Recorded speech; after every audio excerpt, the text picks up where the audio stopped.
একটা মেয়ের জীবন মানেই স্বামী, সন্তান, সংসারকে ঘিরে। স্বামী, সন্তান, সংসার নিয়ে একটা মেয়ের পুরো দুনিয়া। স্বামী সন্তানদেরকে নিয়ে তাদের যত ভাবনা, যত চিন্তা, যত কিছু। কিন্তু বেলা শেষে একটা মেয়েকে নিয়ে চিন্তা করা মানুষের বড্ড অভাব। সো হ্যালো ভিউয়ার্স, আসসালামু আলাইকুম। সবাই কেমন আছেন? আশা করি সবাই অনেক বেশি ভালো আছেন। আমি আলহামদুলিল্লাহ ভালো। খুব সকাল সকালই ঘুম থেকে উঠে রুটিগুলোকে ভেজে নিয়েছিলাম। যেহেতু আমি রাতে রুটিগুলোকে ভেজে ফ্রোজেন করে রেখেছিলাম, তাই সকালে উঠে আমার খুব বেশি দেরি হয়নি।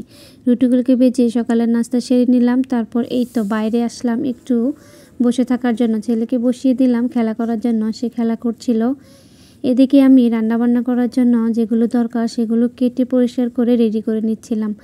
যেহেতু আমার ছোট বাচ্চা আছে, সে অনেক বেশি বিরক্ত করে, তাই তাকে কোনো না কোনো জায়গায় বসিয়ে দিয়ে খেলার জন্য তাকে ব্যস্ত রেখে আমাকে সমস্ত কাজগুলো করে নিতে হয়।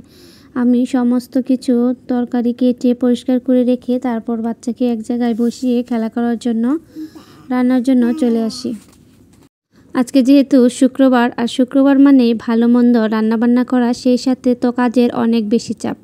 কেন বলছি? কারণ ভালো মন্দ রান্নাবান্নার সাথে ঘর বাড়ির সমস্ত কাজ আজকের দিনে করতে হয়। সেই সাথে যে ময়লা কাপড় চোপড়গুলো রয়েছে, বিছানা চাদর থেকে শুরু করে আপনাদের ভাইয়ার সমস্ত কিছু আজকে পরিষ্কার করে নিতে হয়। মানে আলাদা একটা বাড়তি চাপ বললেই চলে আর কি।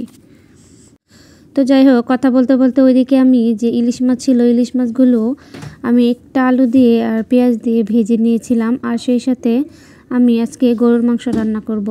ভাতগুলো আমি আগে রান্না করে নিয়েছি এই চুলায়। এখন আমি গরুর মাংস রান্না করে নেব। অনেক দিন ধরেই আপনাদের ভাইয়া ইলিশ মাছ নিয়ে এসেছিল, খাওয়া হয়নি। সে যেহেতু বাইরে ছিল, তার আবার ভীষণ পছন্দ, আমি আবার সেরকম খাই না, তাই আজকে ভাবলাম একটু ভেজে দিই।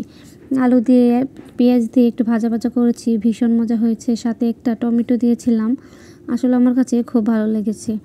সেই সাথে গরুর মাংস রান্না করে নিব আমি। এগুলোকে আগে সকল মশলা কিছু দিয়ে ম্যারিনেট করে রেখে দিয়েছিলাম। তারপরে এই তো একটু কষিয়ে পরপর 2বার পানি দিয়ে আমি মাংসটা রান্না করে নিয়েছি। একটা মেয়ে সংসারের জন্য সমস্ত চিন্তা, একটা সন্তান, স্বামী, সংসার সব কিছু সামলিয়ে তাদের জন্য দিনভর চিন্তা করে, কখনোই কিন্তু নিজের জন্য চিন্তা করে না।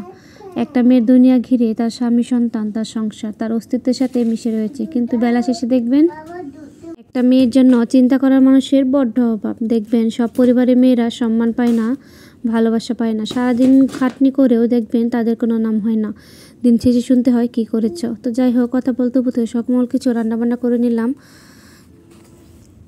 দেখেন মাংসের কালারটা খুব সুন্দর এসেছে। জামাইকে বসিয়ে খাইয়ে দিলাম একটু সাজিয়ে গুছিয়ে। আজকের ভিডিওটি এই পর্যন্তই।